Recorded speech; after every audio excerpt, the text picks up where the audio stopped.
Welcome to Carol's Books and Storytime. This is a story I wrote when I was in hospital recently, and I hope you'll enjoy it. Mr. Dabble Uptail Duck builds a nest. Mr. Dabble Uptail Duck sat thinking on the banks of the River Thames, just opposite to Windsor Castle, where the Queen lives. His gaze swept across the river to the little island where he had hatched with his brothers and sisters. His thoughts went back to the first time they had left the nest and had jumped into the water. The swift current of the river had been very hard to paddle against, but they had formed a little line behind their mother, with their father on guard at the rear, darting here and there to keep them in a straight line.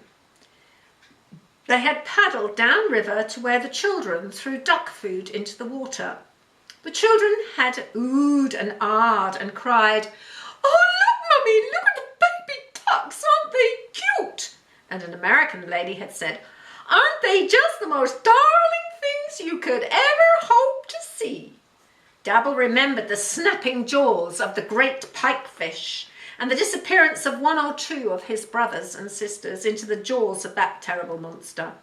He remembered seeing Freddy Fox. Freddy had crept up on him whilst he was sunning himself on the bank and would have carried him off in his jaws for his supper had not Daddy Duck flown in his face and beaten him with his wings. Dabble shook his head and let out a little quack and fluffed up his feathers. He had a problem, a real problem, and the problem was this: where, oh where, would he, or could he, and his mate Dibble build a safe nest far away from foxes, boats, swift rivers, rats, who would, if given the chance, steal their eggs, and the terrible great pikefish?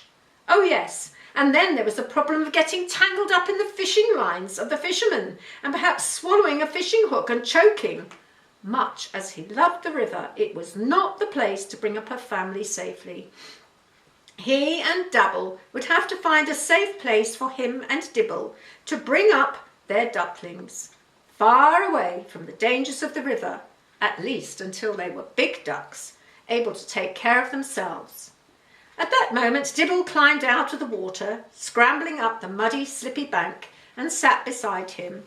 She was a little brown duck, whereas Dabble was a very flashy duck with a dark black head and beautiful green feathers.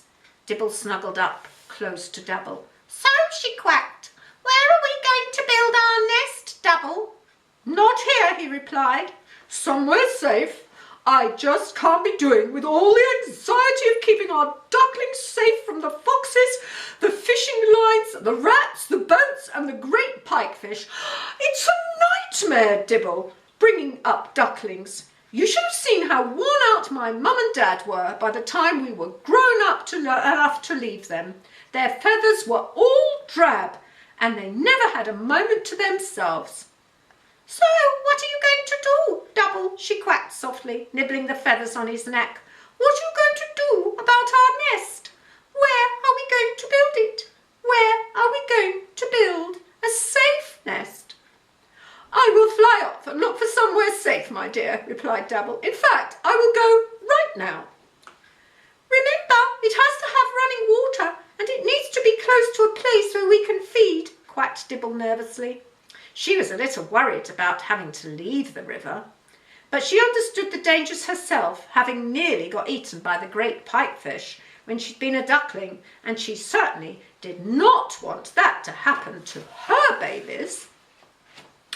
Leaving Dibble sitting on the river bank, Dabble took off like a small jet plane from Heathrow. First he circled the castle to get his bearings, then he flew directly over the Eton Bridge, following the line of the High Street until he came to the roundabout that led to Slough. Flying over the boating lake and the M4, he headed for the town centre and then straight up the road to Wexham Park. Looking down from his great height, he could see laid out some sprawling buildings, and not far away he could see a large lake set in parkland and woods. Dabble could not read human writing, but the place he was looking at from his flight path was Black Park, not far from Wexham Park Hospital. Dabble could see some green spaces in the middle of the clusters of buildings that lay sprawled beneath him, so he decided to fly down and take a closer look. Carefully he skimmed over the low buildings and discovered that the green spaces were completely enclosed by high glass walls. Interesting, he thought to himself. Very interesting indeed. I need to investigate these spaces. I wonder if any of them have water in them. Dabble landed on the flat roofs of the buildings and carefully, one by one, he examined the enclosed spaces. In one he found a boat, and in another he found just what he was looking for. Flowering bushes with branches almost sweeping the ground, and a little pond with golden fish, and a waterfall that tinkled over the rocks. Dabble flew down and did a thorough investigation.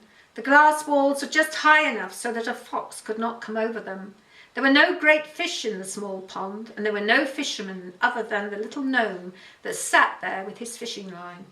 "He isn't a threat," quacked Dabble to himself. "Why, the best thing about this place is it's so safe.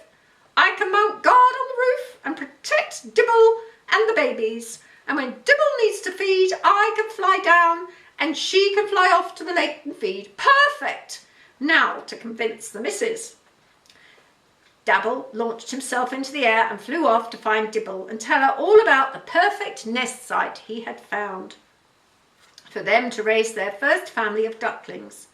Dibble was enchanted with the safe space that Dabble had found for them to build their first nest together. First of all, she explored the area thoroughly and decided to make their first nest in the roots of a large lilac bush. She drank deeply from the tinkling waterfall and had a brief swim in the small fish pond. "Well," quacked Dabble anxiously, "what do you think, Dibble?" "It's perfect, but—" "But what?" "When our babies are old enough, how do we get them out of here and over to the lake or back to the river? They will be too little to fly." "They can walk," replied Dabble, not thinking. "Shooting from the bill again, Dibble. What are you thinking? Tiny legs, enclosed box. How on earth are we to get out and walk?" "Easy," replied Dabble. "Just look over there, Dibble. That's what humans call a door, and it leads to a corridor, which leads to miles and miles of corridors. And there's bound to be a way out. Trust me, Dibble. I'm a mallard duck, and I'm your mate. I will take care of you and our babies. I promise you on my fine tail feathers. I will find a way to get our family back to the river or someone else very safe when the time comes." Dibble still was not sure about the practicalities of Dabble's plan, but the place he had found was safe from rats and foxes and great birds that might swoop down and carry off the babies, so she agreed to let it have a try. Together they built a nest under the lilac tree, and Dibble laid 12 beautiful eggs in it. Dabble stood guard on the roof of the hospital building, and when she needed to leave and stretch her wings and feed on the nearby lake in Black Park, the hospital staff and patients soon noticed the presence of the ducks in the small garden and started to leave gifts of duck food for them. After 28 days of sitting on the 12 eggs and turning them over and over with her bill, they began to hatch. Dibble tucked each baby as it hatched securely under her soft breast feathers until they had dried out and were all fluffy and yellow with their little brown bands across their eyes like bandits. Then she led them to the small pond and watched proudly as they jumped off the bank one by one and into the water. Soon the surface of the water was being churned up by 12 pairs of little legs paddling for all they were worth, while Dibble and Dabble looked on proudly. The staff and patients at the hospital were enchanted by their unexpected guests. The windows of the corridors that surrounded the garden were always crowded by interested people. One of the hospital administration staff contacted the local newspaper, and pretty soon beautiful pictures of the ducklings and their parents appeared on the front page of the Slough and Windsor Express. And then the BBC came along to film the ducklings splashing in the small pond. The Queen in Windsor Castle saw the ducklings on the local evening news, and Prince Philip noticed the local paper was full of pictures of the ducklings. He beckoned to Prince George and Princess Charlotte, who were playing with bricks on the floor. "Come and see what great-grandpa has found in the paper," he said.